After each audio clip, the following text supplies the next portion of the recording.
dan termasuk sesuatu yang jaiz bagi Allah atau sifat yang jaiz bagi Allah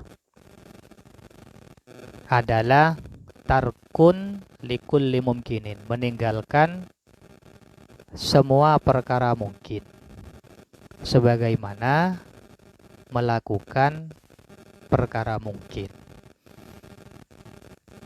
20 sifat yang telah disebutkan sebelumnya itu namanya sifat yang wajib bagi Allah, ya. Kemudian Allah juga punya sifat jaiz. Sifat jaiz Allah itu adalah meninggalkan perkara mungkin atau melakukan perkara mungkin. Nah, itu bifadlihi wa adlihi, bisa dengan anugerah Allah, wa adlihi, dan keadilan Allah. Jadi perkara mungkin itu setiap sesuatu yang selain Allah.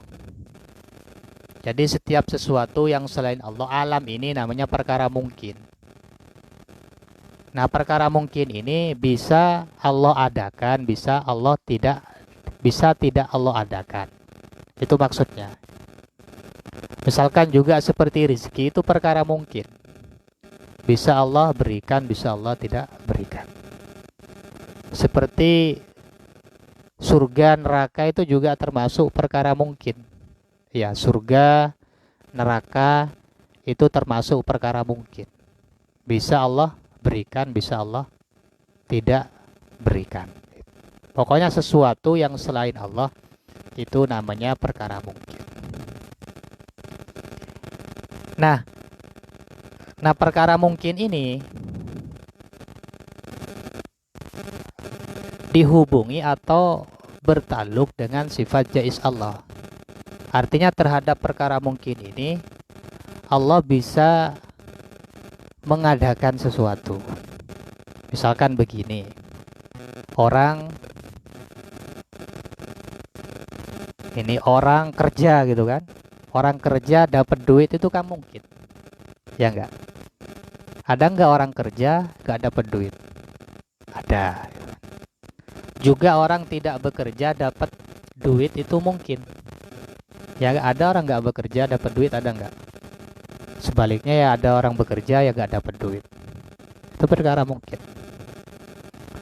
Jadi Allah misalkan memberikan duit kepada orang yang bekerja, itu mungkin. Itu mungkin Allah lakukan. Atau tidak memberikan duit kepada orang yang bekerja, mungkin Allah lakukan. Bahasanya Allah bisa atau mungkin memberikan atau menjadikan orang yang bekerja kaya, dan mungkin juga menjadikan orang yang bekerja tetap miskin. Dan kenyataannya seperti itu kan. Kenapa demikian? Karena kaya miskin itu termasuk perkara mungkin yang bisa Allah adakan dan bisa Allah tidak adakan. Kalau misalkan ada orang tidak bekerja, Allah jadikan dia kaya, itu berarti bifadlihi, Allah beri anugerah. Kalau ada orang kerja, Allah menjadikan dia kaya, itu biadlihi, berarti dengan keadilan Allah. Karena kalau orang itu bekerja, memang layaknya kan kaya, kerja keras layaknya kaya. Kalau ada orang kerja keras tidak kaya, itu berarti mungkin boleh-boleh saja, kan begitu. Tapi kalau ada orang keras itu kerja keras sama Allah dibikin kaya, itu berarti biadlihi, dengan keadilan Allah. Kalau ada orang tidak kerja keras dibikin kaya, itu berarti bifadlihi, dengan anugerah Allah. Oleh karena itu orang dapat rezeki itu ada karena dua hal. Pertama karena keadilan Allah, kedua karena fadl Allah, anugerah Allah. Yang karena keadilan Allah ini berarti dia harus bekerja gitu loh. Jadi kalau ada orang dapat duit karena dari kerja, berarti itu keadilan Allah. Karena Allah kan maha adil. Kalau ada orang tidak bekerja dapat duit menjadi kaya, itu berarti karena fadl Allah. Dan semuanya jaiz, boleh-boleh saja bagi Allah. Artinya orang yang nggak bekerja dibikin kaya boleh. Kemudian orang yang bekerja dibikin miskin boleh. Boleh saja. Tapi begini, Allah Ta'ala itu dalam setiap perkara mungkin meletakkan sabab. Kalau kita nanti ikhtiar melalui sabab itu, maka kita akan mendapatkan apa yang kita inginkan.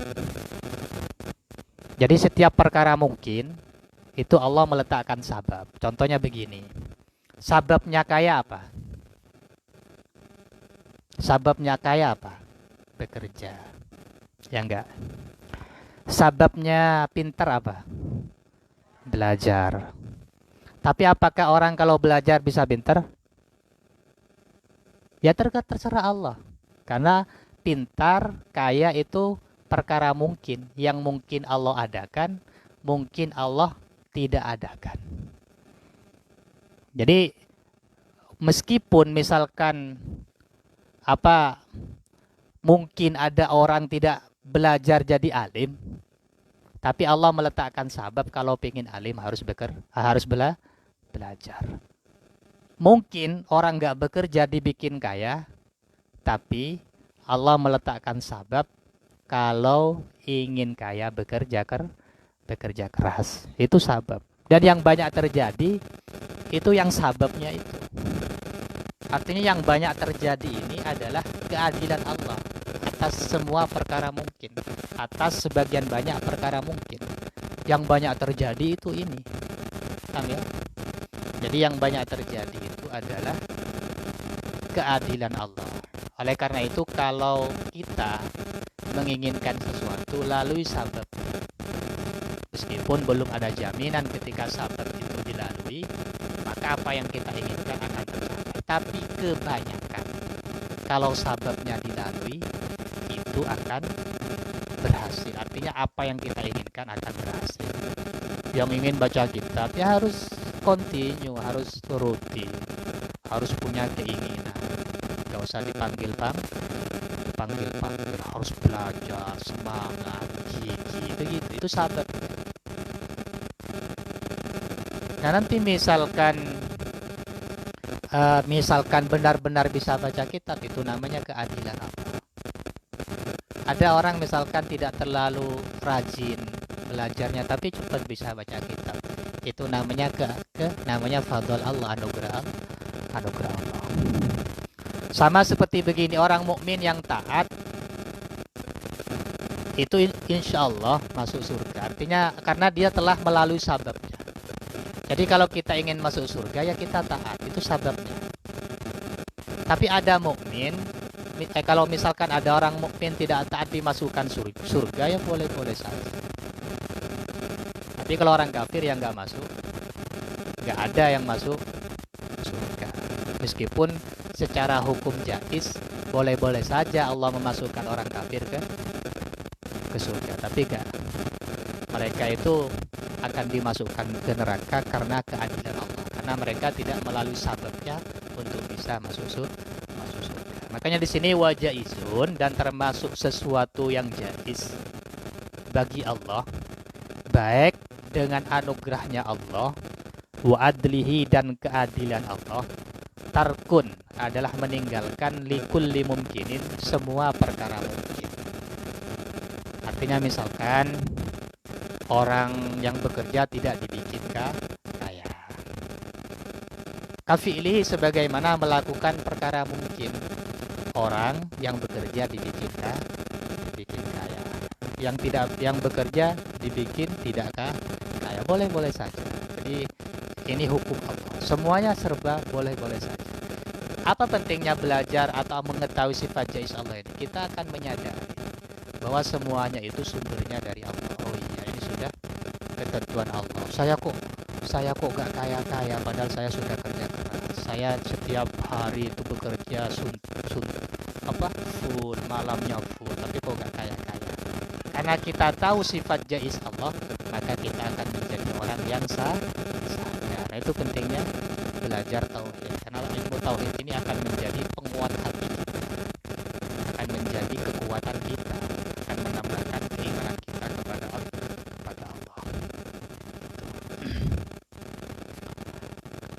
Arsala anbiya dzawil fatanah bisidqi wat tablighi wal amanah. Arsala anbiya, Allah mengutus para nabi. Ini termasuk sifat jaiz Allah ya. Jadi termasuk sifat jaiz Allah. Kalau tadi kan pertama tarkuh kulli mumkinin, tarkun li kulli mumkinin, meninggalkan setiap perkara mungkin sebagaimana melakukan perkara mungkin. Termasuk dari perkara mungkin ini adalah mengutus para nabi. Jadi mengutus para nabi ini termasuk perkara mungkin bagi Allah.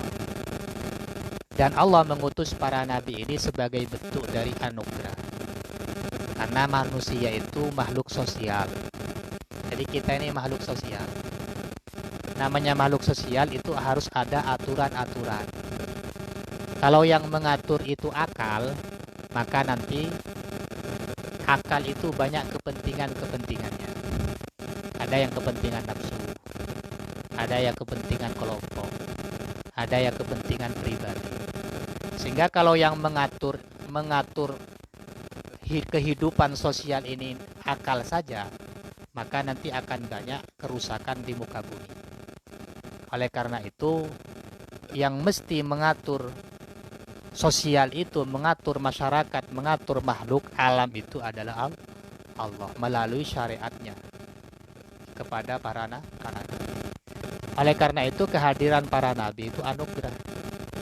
Kenapa? Karena kita ini makhluk sosial yang kalau misalkan diatur oleh akal saja, maka akan banyak terjadi kerusakan. Nah, dulu itu ada aliran namanya.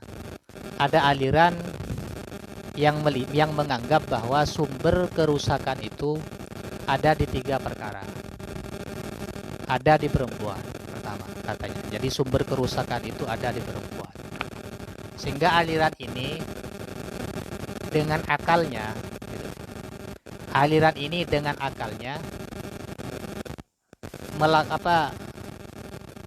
menciptakan peraturan, membuat peraturan bahwa perempuan itu bisa digunakan secara bersama-sama.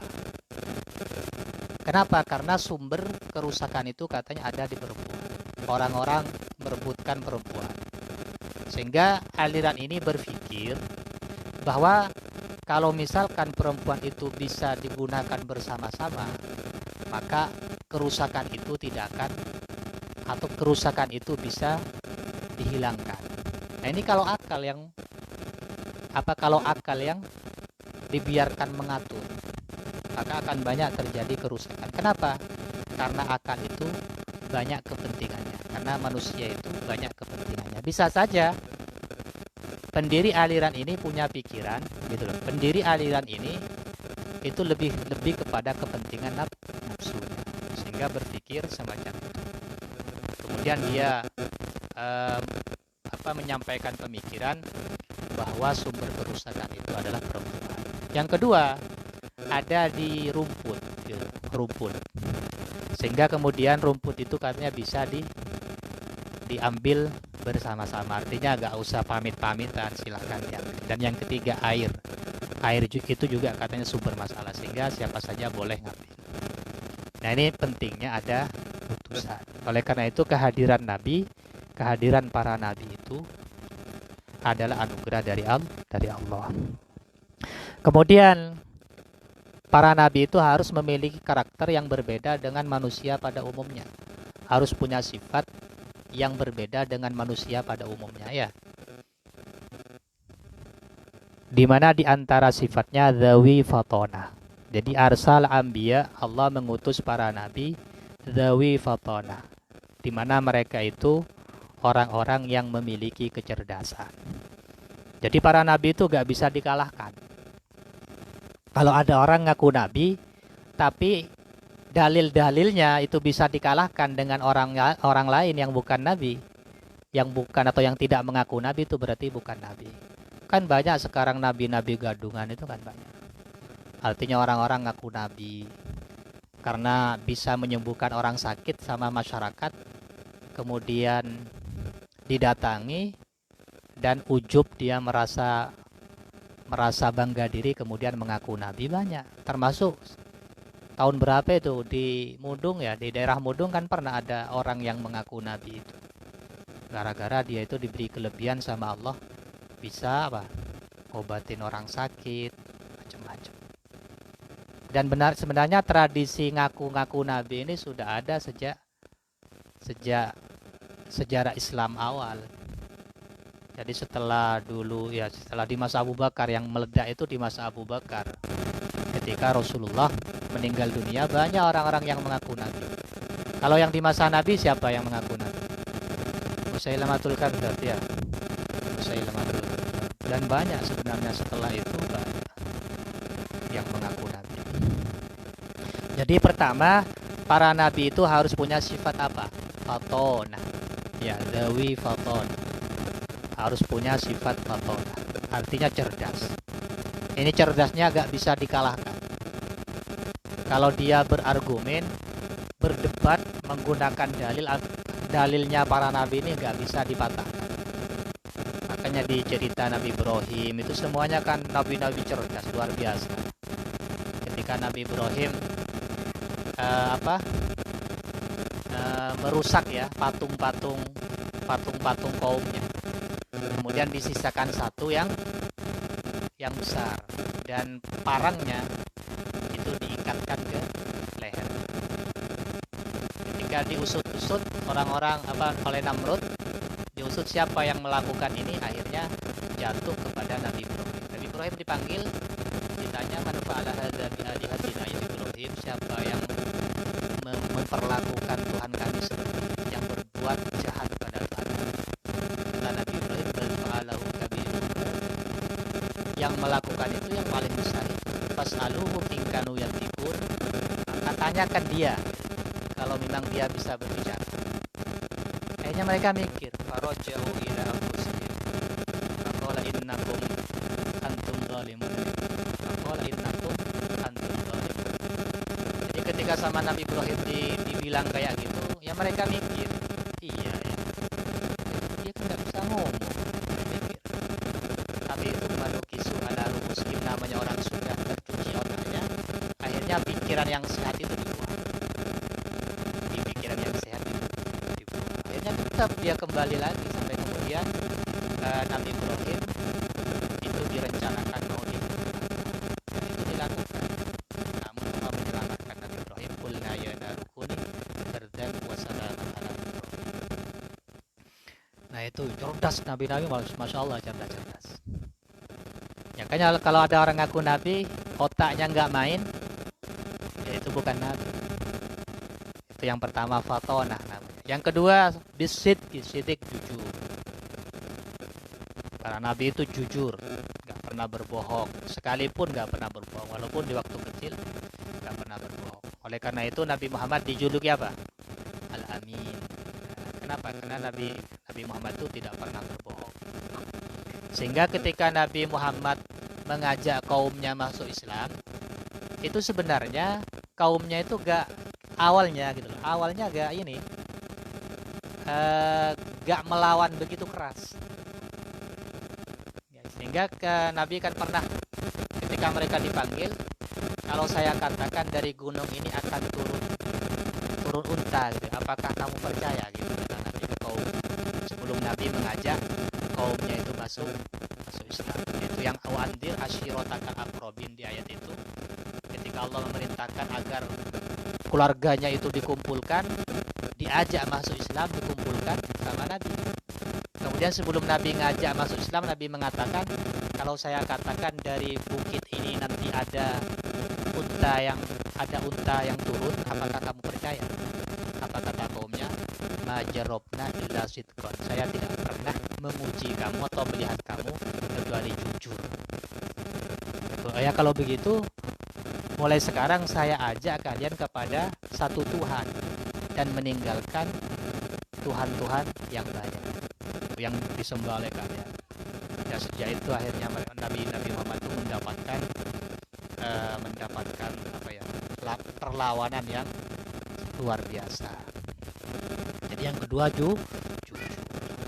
Ya umatnya harus jujur juga. Namanya walaupun tidak mungkin bisa sejujur seperti jujur para nabi. Karena para nabi itu memang manusia pilihan yang walaupun sama-sama manusia, tapi memiliki kelebihan yang tidak dimiliki oleh manusia pada umumnya. Yang ketiga, para nabi itu tabligh, punya sifat tabligh, artinya menyampaikan apa yang diperintahkan untuk disampaikan, ya, menyampaikan syariat. Jadi tidak ada yang disimpan oleh para nabi, semuanya yang wahyu yang diperintahkan untuk disampaikan itu disampaikan. Maka Nabi Muhammad itu tidak meninggalkan dunia ini sebelum ia menyampaikan semua wahyunya Allah. Itu para nabi punya sifat tabligh. Dan yang keempat, wal amanah, punya sifat amanah. Artinya para nabi itu terpercaya. Para nabi itu artinya juga terjaga dari melakukan maksiat-maksiat. Walaupun maksiat kecil, baik disengaja atau tidak disengaja. Baik sebelum para nabi itu jadi nabi atau setelah menjadi nabi. Ini sebenarnya banyak perdebatan. Tapi kalau ulama tauhid yang baru-baru mengatakan bahwa nabi atau para nabi itu terjaga dari dosa, baik dosa kecil atau dosa besar, baik disengaja atau tidak disengaja, baik karena unsur lupa atau lebih-lebih karena sengaja. Jadi ada 4 sifat ya yang wajib dimiliki para nabi. Pertama, Allah mengutus para nabi itu termasuk dari bagian sifat jaiz Allah. Kemudian Allah mengutus para nabi itu karena dasar anugerah dari Allah. Dan para nabi ini Allah pilih, bukan karena mereka itu berusaha untuk menjadi para nabi. Jadi orang itu berusaha sekuat apapun, mujahadahnya sekeras apapun tidak akan bisa jadi nabi kalau gak dipilih jadi nabi. Jadi nabi itu pilihan, bukan buatan, bukan karena usaha kita. Makanya ada aliran namanya Ahmadiyah, tahu gak Ahmadiyah? Pernah dengar gak?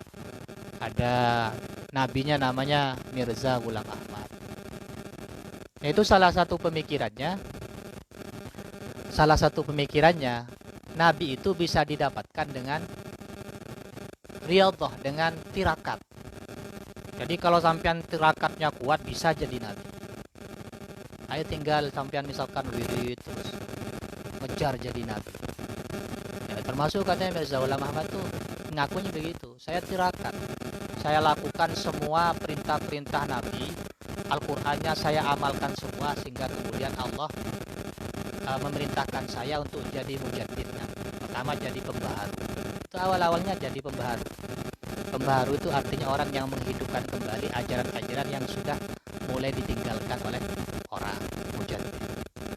Ketika dia itu mengaku jadi mujaddid, sudah diterima oleh sebagian banyak orang, kemudian dia mengaku menjadi Nabi Dzil. Nabi Dzil itu nabi bayang-bayang. Jadi dia masih menjadi bayang-bayang Nabi Muhammad. Setelah kemudian dia tambah pendukungnya, kemudian dia mengaku nabi mustaqil, nabi yang sudah terlepas dari kenabian Nabi Muhammad. Jadi dalam aliran ini kenabian itu bisa didapatkan melalui proses tirakat. Oleh karena itu pernyataan mereka akan banyak lahirnya nabi-nabi, bahkan ribuan-ribuan nabi setelah Nabi Muhammad. Dan ini pendapat yang tidak bisa dibenarkan karena Nabi Muhammad itu adalah khatamun nabiyyin, nabi terakhir. Jadi sampean kalau nanti pulang di masyarakat ada orang ngaku-ngaku nabi, seperti apapun kelebihannya yaitu bukan nabi, itu tetap nabi gadungan namanya. Karena nggak mungkin sifat-sifat yang ada, kriteria nabi yang telah disebutkan oleh kitab ini, Aqidatul Awam itu gak akan melekat pada diri mereka. Jadi tinggal sampean sebutkan asala ambiya dawil hatana bisidqi wa tabligh. Nah makanya nanti ya kenapa nadhom ini sama saya suruh dihafal, karena biar sampean itu nanti benar-benar bisa paham tauhid-tauhidnya satu. Sekaligus catat apa yang saya terangkan itu dicatat, apa yang saya artikan itu catat. Jangan dibiarkan menganggur, nanti hilang ya. Mungkin itu saja yang bisa saya sampaikan, kurang lebihnya mohon maaf. Ihdinas siratal mustaqim. Wassalamualaikum warahmatullahi wabarakatuh.